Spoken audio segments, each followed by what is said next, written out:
구약 성경이 39권입니다. 보통 이제 구약 하지만 그 안에 있는 내용들이 상당히 달라요. 크게 보면 세 가지입니다.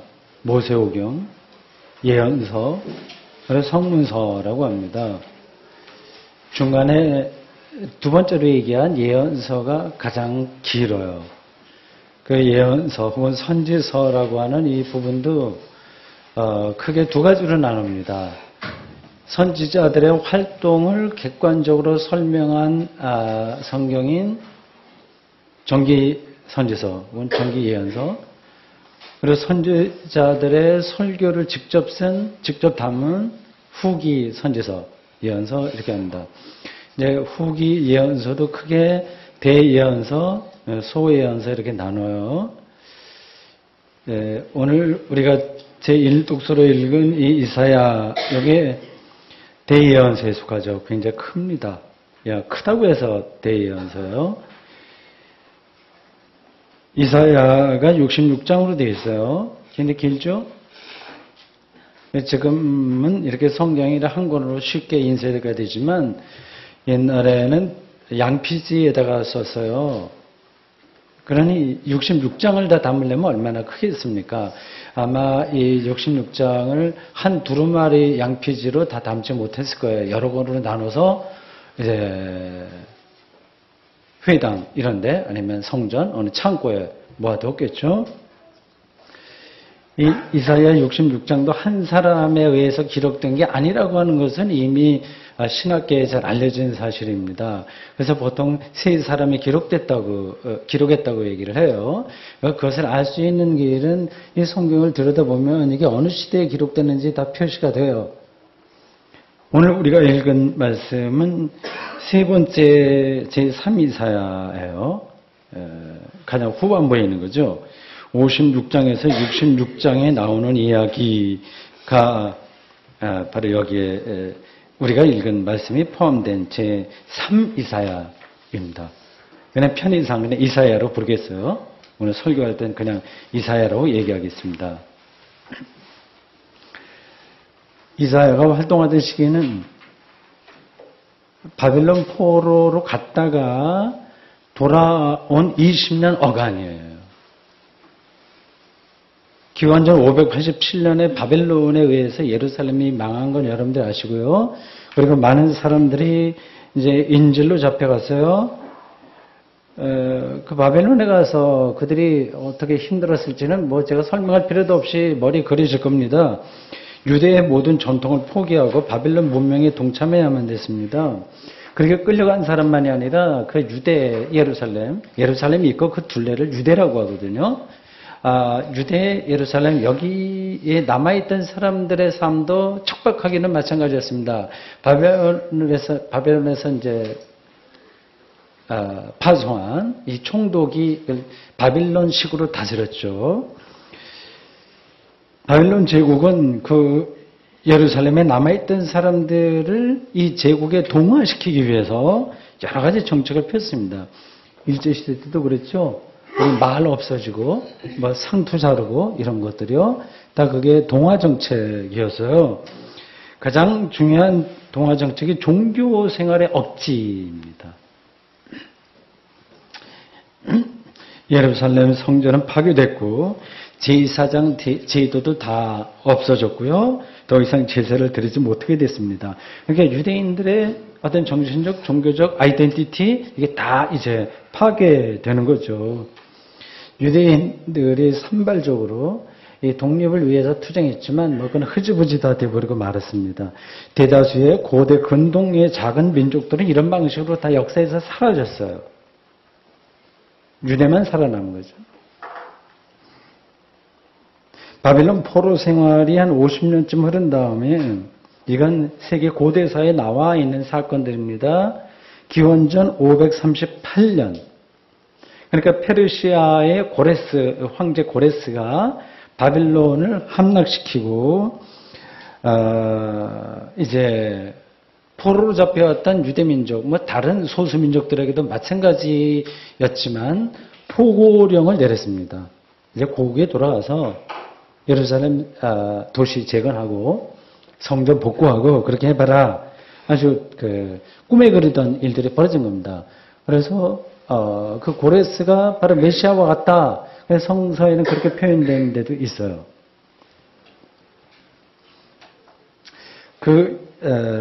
예루살렘에 돌아와서 벌였던 여러 가지 재건 활동 이런 것들이 구약 에스라 느헤미야에 자세하게 나옵니다.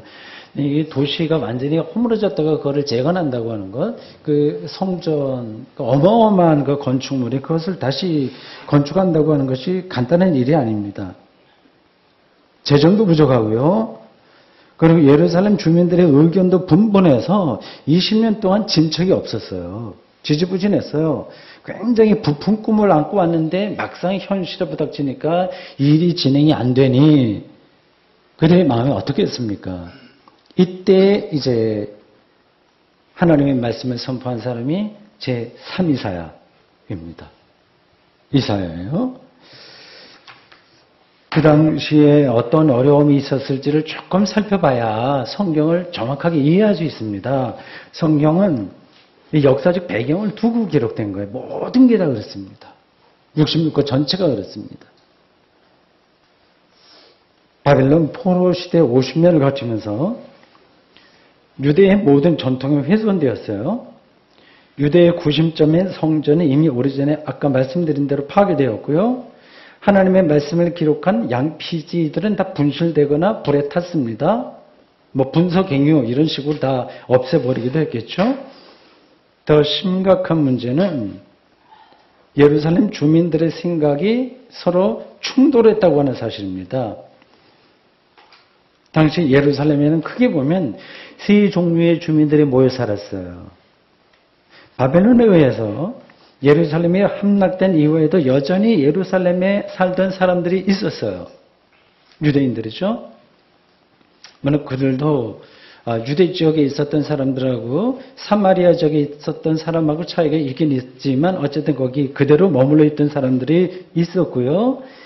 바벨론에 포로로 잡혀갔다가 이제 50년 만에 다시 고국으로 돌아온 사람들이 있었습니다. 이 사람들이 주로 리더들이었어요. 귀족들이 많이 잡혀갔었거든요. 우리 일제시대 때도 사실은 학식 있는 사람들이 일본에 많이 가서 공부하지 않았습니까? 그거 비슷한 거예요. 그리고 세 번째는 바벨론의 동화 정책에 따라서 예루살렘에 들어온 이방인들이 제법 많았습니다. 이 이방인들도 예루살렘 재건과 성전 재건축을 위해서 새로 들어온 토목 기사들도 좀 있었고요. 여러 종류의 사람들이 거기서 같이 살았고요. 이해 타산이 다르기 때문에 생각도 제각각이고 그런 상태로 20년 세월이 지지부진하게 흘러가 버렸습니다.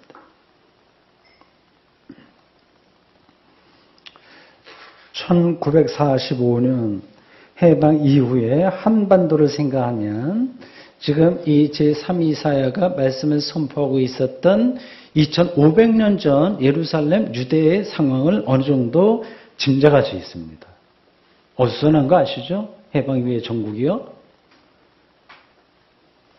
일제 식민 시대에도 여전히 한반도에서 평범한 민초로 살던 사람들이 물론 제일 많았어요. 그 중에는 이제 친일 활동하는 사람도 있었고요. 친일도 자발적으로 한 사람도 있고, 뭐, 먹고 살기 위해서 억지로 한 사람들도 있고 합니다. 국외로 나가서 독립운동을 하다가 돌아온 사람들도 많이 있죠. 이승만이나 백범이나 이런 분들 다 그랬고요. 외국에 나가서도 무력으로 저항한 이들이 있고, 외교적 노력을 한 사람들도 있습니다. 그들이 다 우리나라로 돌아왔잖아요. 한반도에 들어와 살던 일본 사람들도 제법 있었어요. 대구에도 어느 지역에 일본 집중적으로 거주하던 지역이 있었을 겁니다. 그들이 이제 해방 후에 곧 돌아갔죠. 그런데다가 38선 이남은 미군이 주둔하고 이북은 소련군이 들어왔어요. 결국 남북이 분단됐습니다. 정말 딱한 일이에요. 천추의 한이라고 할 수 있습니다. 2차 세계대전에 책임이 없는 나라가, 아니 피해를 본 나라가 승전국들에 의해서 그들은 별로 심각하게 생각하지도 않고 대충 그렇게 했을 겁니다. 그렇게 분단되고 말았습니다. 그런 세월이 70년이 지금 넘었어요. 그런데다가 1950년 초에는 6.25 남북 전쟁까지 일어나서 한반도가 쑥대밭이 됐습니다. 아이러니한 일은 한 나라가 이렇게 쫄딱 망하는 일이 다른 나라에는 발전의 기회가 된다고 하는 거예요. 아마 6.25 때 일본이 가장 큰 덕을 받겠죠. 그리고 미국의 군수업자들도 큰 이익을 보았습니다. 이런 일들은 지금도 반복되고 있어요. 아시죠?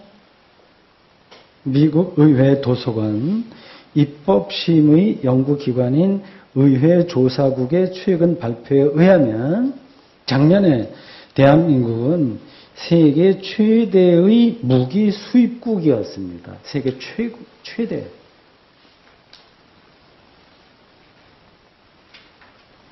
작년에 78억 달러. 우리 돈으로 환산하면 그게 어느 정도 되는지 짐작하기도 힘들어요. 9조 1299억 원의 무기를 수입했는데 그중에 70억 달러가 그게 대부분이죠. 그게 미국 제품이었습니다. 이런 상황에서 미국, 러시아, 중국, 일본 이런 나라들이 한국의 통일을 원할까요?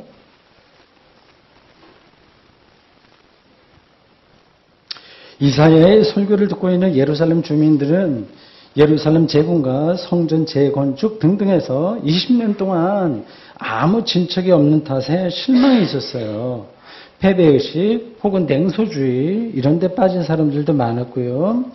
아니면 이번 기회에 한 미천 잡자 이렇게 얄팍한 술수를 부리는 사람들도 당연히 있습니다. 어디나 있어요. 모든 게 카오스였습니다. 이런 상황에서 암담한 그런 상황에서 선지자 이사야는 하나님의 말씀을 선포했습니다. 오늘 본문은 다음과 같은 말씀으로 시작합니다. 세 번역으로 제가 읽을 테니까 이사야의 마음이 얼마나 간절한지를 여러분들이 한번 느껴보시기 바랍니다. 시온의 의가 빛처럼 드러나고 예루살렘의 구원이 횃불처럼 나타날 때까지 시온을 격려해야 하므로 내가 잠잠하지 않겠고 예루살렘이 구원받기까지 내가 쉬지 않겠다. 개역 개정으로는 분명하게 표현되지 않았지만 지금 읽은 세번역 성경과 히브리어 성경, 루터의 독일어 성경에는 특징적인 표현이 여기 나와요. 뭐뭐 할 때까지라고 되어 있어요. 이사야가 희망하고 있는 내용이 그 표현에 담겨 있습니다. 그 내용은 두 가지예요. 하나는 시온의 의가 빛처럼 드러날 때까지, 시온의 의가 빛처럼 드러날 때까지 상상이 되시나요? 다른 하나는 예루살렘의 구원이 횃불처럼 타오를 때까지, 이게 두 가지 때까지 이렇게 이제 강조되고 있습니다. 예루살렘은 유대인 모두의 정신적인 고향이고요. 시온은 예루살렘을 가리키는 또 하나의 다른 단어입니다. 그러니까 같은 걸 얘기해요. 시온 또는 예루살렘의 의가 빛처럼 드러난다는 것은 이 유대가 세계에서 인정받는다고 하는 뜻이에요. 옳다고 인정받는다. 그런데 그 이전에는 옳다고 인정받지 못했다는 얘기죠. 지금도 그렇다고 하는 겁니다. 인정받을 때까지 라고 하는 뜻이고요. 구원이 횃불처럼 타오른다고 하는 것은 유대가 온 세계에서 자랑스러운 민족이 된다는 뜻입니다. 이 사실을 이사야는 2절에서 4절로 쭉 풀어서 설명했습니다. 이방의 모든 나라들이 유대의 공의를 보고 모든 왕들이 유대의 영광을 볼 것이며 유대는 새로운 이름으로 불릴 것입니다. 3절에서 더 이렇게 얘기하네요. 유대는 하나님의 손에 들린 아름다운 왕관이 될 것입니다. 그래서 유대는 앞으로 더 이상 버림받은 자로 불리지 않고 유대 땅도 황무지로 불리지 않게 될 것입니다. 그들이 얻을 새 이름은 헵시바, 그리고 뷸라입니다. 헵시바는 성경 남의 주에 있듯이 나의 기쁨이 그에 있다는 뜻이고 뷸라는 결혼한 여자라고 하는 뜻입니다.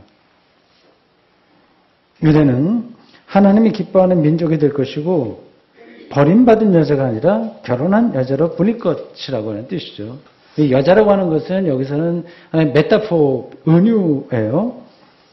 독신도 자연스럽게 받아들여지는 요즘과 달리 고대 그 당시는 이 혼자 여자가 살면 결혼하지 않았거나 아니면 미망인이 되었거나 이렇게 되면 뭔가 크게 부족한 사람으로 여겨졌습니다.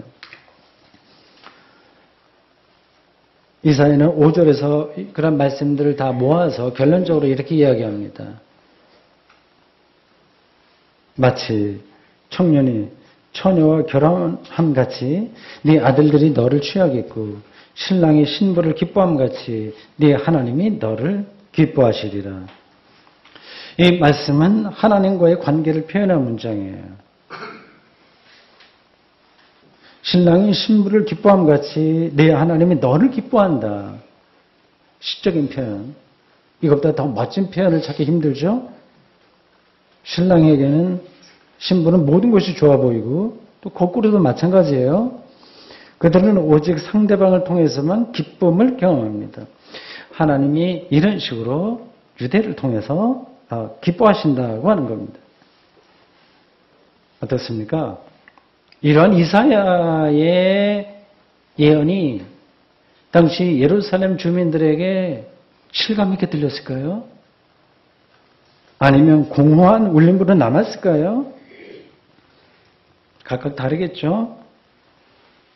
오늘 우리는 이사야의 이 말을 실감할 수 있나요? 좋은 말이긴 하지만 가슴에 와닿지 않는 건 아닐까요? 살아있는 말씀으로 경험이 되나요? 아니면 그렇고 그런 괜찮은 말 같지만 영적인 울림, 공명 그런 것은 오지 않는 그러한 말씀으로 남는 것일까요?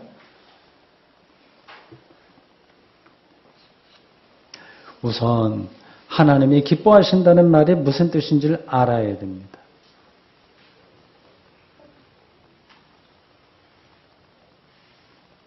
그것은 간단하게 얘기하면 하나님이 우리를 소중하게 여긴다는 뜻이에요. 하나님이 기뻐할 정도로 우리가 하나님의 소중한 대상이 된다고 하는 겁니다. 보통 사람들은 저 사람이 나한테 소중한 사람이야. 저 사람 때문에 기뻐할 때는 자기 마음에 들어야 돼요. 그렇죠? 어떤 조건이 있습니다. 여기 젊은 청년들이 결혼 대상자를 찾는다고 해봅시다. 젊은 청년들 보세요. 어떤 조건을 내세워요, 늘이요. 그 문제에 대해서 집에서 저도 심각하게 얘기하는 경우가 좀 있습니다. 여기 앉아 있어요. 우리 딸하고. 외모 본다고 그래요. 외모. 인간성 좋아야 되고 연봉, 학력, 가문, 두루두루 이런 것들을 보면서 상대방을 찾지 않습니까?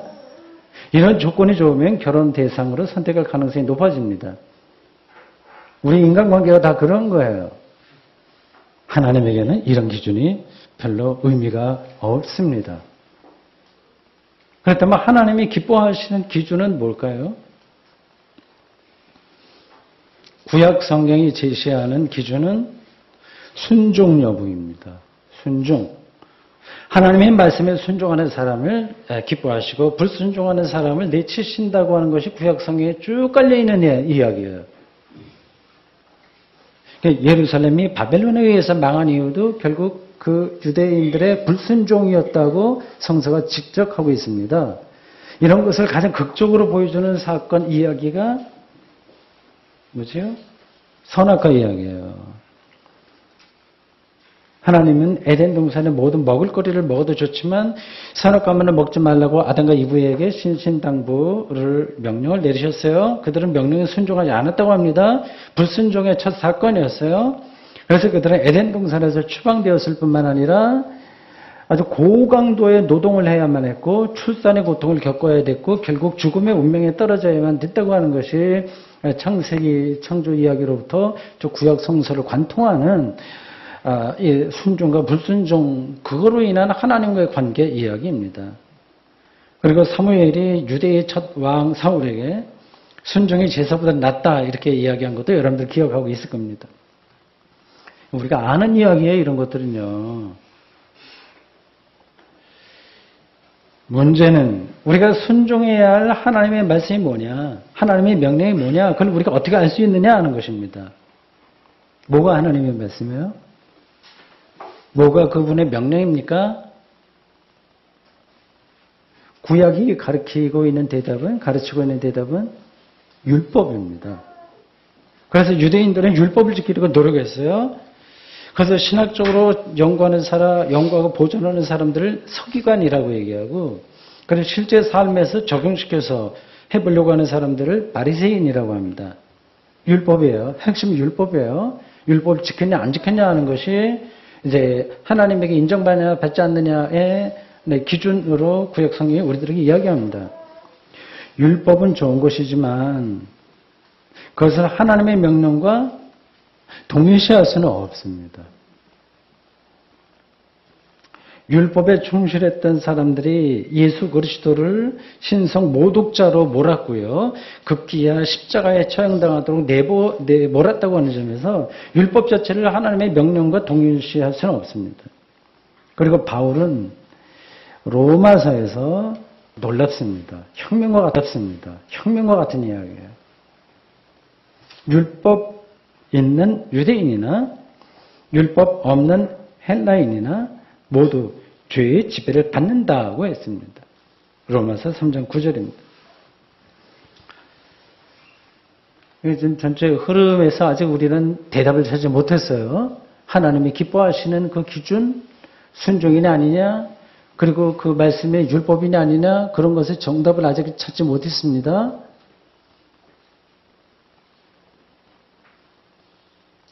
하나님이 기뻐하신다는 이사야의 말을 일단 정확하게 이해하셔야 됩니다. 이해하지 않고 무조건 믿으면 그건 광신이 되는 거죠.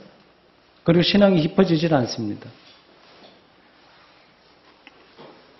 하나님은 유대인들이 율법에 순종했기 때문이 아니라 그들이 하나님 마음에 들 정도로 예쁜 짓을 했기 때문이 아니라 일방적으로 그들을 선택하고 자기 백성을 삼으셨고 그래서 그들을 기뻐하신다는 것입니다. 일방적으로. 하나님의 기쁨은 하나님 자신에게 근거한 것이지 사람에게 근거한 것이 아닙니다. 우리가 그 어떤 노력을 해도 그런 기쁨의 이유가 될 수는 없습니다. 보통 우리가 쉽게 얘기해서 하나님을 기쁘게 해드리기 위해서 우리 뭐 해야지 이런 얘기 많이 하잖아요. 교회 봉사도 그렇잖아요. 그런 생각이 선한 것이기는 하나 영적이고 궁극적인 사태를 정확하게 짚은 것은 아닙니다. 하나님의 기쁨과 사랑은 일방적인 겁니다.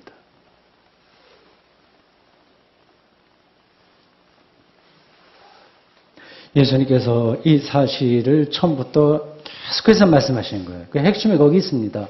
우리가 잘 알고 있는 소위 말해서 탕자의 비유, 누가복음 15장 11절에서 32절을 보십시오. 아버지는 이제 유산을 받아서 떠나서 멋지게 활락적으로 다 탕진하고 살다가 이러면 굶어 죽겠다 생각해서 돌아온 그 둘째 아들을 위해서 잔치를 베풀고 기뻐했어요. 그 내용을 집에 가서 다시 한번 꼼꼼하게 읽어보십시오. 비록 거기에 아들이 자신의 잘못을 인정하는 대목이 나오긴 해요. 그러나 그 말씀 전체에서 그 사람이 변해서 새 사람이 됐냐 아니냐는 중요하지 않습니다. 아버지에게는 그게 중요한 게 아닌 거예요. 그래서 이 아버지는 아들에게 너 너 잘못했잖아. 네가 그렇게 멋대로 가져가서 하니까 그런 사고 난 거 아니냐. 그렇게 훈계하지 않았어요. 앞으로 너 또 그럴래 안 그럴래? 이렇게 다짐을 받지도 않았습니다. 그냥 잔치를 베푸는 거예요. 무조건적인 거였습니다. 반면에 아버지 집에 머물러서 모범적으로 살던 첫째 아들, 아버지의 행태가 마음에 들지 않았다고 하죠. 그 첫째 아들을 아버지는 또 설득합니다. 얘야, 내 동생이 죽었다가 살아온 거니 내 잔치를 베푸는 게 마땅하지 않냐, 마땅한 게 아니냐 하고 말이죠. 우리는 다 첫째 아들처럼 어떤 자기 나름의 기준으로 자기가 전에 들었던 건지 아니면 자기 안에서 나왔던 건지 이 사회가 요구하는 것인지 아니면 어떤 것에 세뇌당한 것이었든지 그런 기준으로 세상과 사람을 판단하고 재단하는 방식으로 그것만이 아니라 자기 자신을 그렇게 몰아가면서 살아갑니다.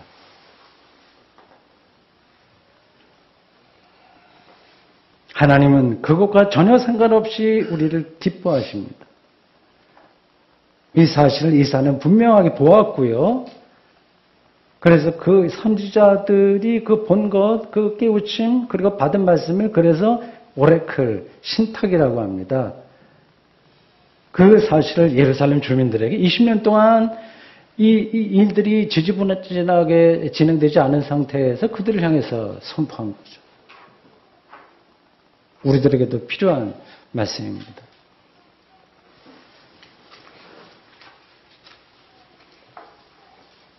하나님이 기뻐하신다고 하는 이 말을 실질적으로 이해하려면 한 걸음 더 들어가야 됩니다. 하나님이 이제 탕자 돌아왔을 때 아버지가 무조건 받아준 것처럼 다 우리를 그렇게 일방적으로 사랑하고 기뻐하신다고 하니까 제멋대로 살아도 좋다는 말이구나. 이렇게 생각할 분은 여기에 물론 아무도 안 계십니다. 하나님이 기뻐한다는 말은 하나님이 기뻐할 정도로 우리가 존귀한 존재라고 하는 사실을 가리킵니다. 그걸 보셔야 돼요. 얼마나 존귀한지. 여기는 어떤 조건이 없어요. 그래서 사람들에게 무시당하는 처지에 놓인 사람도 하나님이 기뻐할 만한 존귀한 존재입니다. 연봉이 형편없어도 하나님이 기뻐할 만한 존귀한 존재입니다. 세상에서 존경받는 전문직으로 살지 않고 전업주부로 그냥 살아도 하나님이 기뻐할 만한 존귀한 존재입니다. 우주에서 그 사람 하나인 거예요. 동화처럼 설명하면 우리는 다 어떤 조건에 있든지 사회적인 지위가 어떻든지 다 거지 옷을 입은 왕자와 같습니다. 겉으로는 거지라서 사람들에게 무시당할지 몰라도 실제로는 왕자이기 때문에 자존감을 잃지 않습니다. 교만한 게 아니라 자존감인 거예요. 이런 점에서 기독교인들은 거룩한 자존감에 휩싸여 사는 사람들입니다. 실감이 나시나요?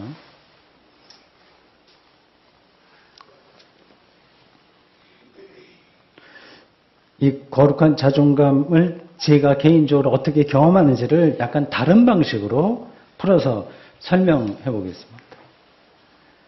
저는 이 사실을 우주 물리학과 고생물학 책 읽기를 통해서도 확인할 수 있습니다. 대략 140억 년 전 우주 빅뱅 대폭발 이후 90여억 년이쯤 지난 다음 태양이라는 별과 거기에 딸린 행성인 지구가 생겼고요. 어마어마한 시간이죠. 지구가 시작되고 5억 년쯤 지나서 아주 원시적인 생물이 아주 미시적인 생물이 지구에 출현했고 다시 30억 년쯤 지난 캄브리아기, 생물학자들이 얘기하는 캄브리아기, 지금부터 10억 년 전입니다. 지구가 생기고 35억 년이 지난 시기예요. 그때 지구의 생물이 폭발적으로 다양하게 늘어났고 오랜 세월이 거치고 지금부터 300만 년쯤 전 인류의 원시 조상이라고 할 수 있는 호모 에렉투스 직립인이 나타났습니다. 그리고 지금부터 2000년쯤 전에 예수 그리스도가 오셨고 앞으로 그분의 재림으로 우주 전체는 완성될 것입니다. 이 거대한 하나님의 창조와 구원의 드라마, 이 전체 역사는 바로 하나님의 자기 계시, 곧 하나님입니다. 그 전체 역사에 저는 한 점으로 표현할 수도 없을 정도로의 작은 점으로 참여합니다. 이것이 하나님의 구원에, 하나님의 품에 안기는 것입니다. 이 놀라운 사실이 제가 붙들고 있는 거룩한 자존감의 토대입니다. 그 이외의 것들에 저에게는 별로 중요하지 않습니다. 이 사실을 알고 희망하고 살아가는 저를 하나님이 기뻐할 것으로 저는 믿습니다. 이러한 저의 신앙 고백의 일종의 제 개인적인 신앙이었어요. 여러분들이 뭐 여기에 다 동의해라 아니다 하는 것은 아니고 저의 생각을 말씀드렸는데 이러한 신앙에서 핵심은 인간이 되신 예수 그리스도이십니다. 예수 그리스도야말로 지난주에 설교 연결해서 생각하실 수 있는 분 계신가요? 하나님이 기뻐하는 사람이기 때문입니다. 예수님이 세례를 받을 때 마태복음 3장 17절에 보면 하늘로부터 이는 내 사랑하는 아들이요 내 기뻐하는 자라는 소리가 났습니다. 저는 바로 하나님이 기뻐하신 예수 그리스도 그분을 믿음으로써 세례를 통해서 바로 그분의 운명과 하나 되었습니다. 그렇게 또한 희망하고 믿습니다. 여러분도 마찬가지예요. 저의 인생은 여러분들과 마찬가지로 이 인생 자체가 지금까지 살아왔던 것도 그렇고 앞으로 얼마를 더 살지 모르겠으나 남아있는 그런 인생은 바로 이 하나님이 기뻐하시는 예수 그리스도와 더 긴밀히 하나 되는 프로세스, 과정입니다. 그렇습니다. 여러분, 예수 그리스도를 기뻐하시는 하나님이 그러한 길을, 그의 운명과 같은 길을 가려고 하는 우리도 똑같이 기뻐하실 겁니다. 아멘.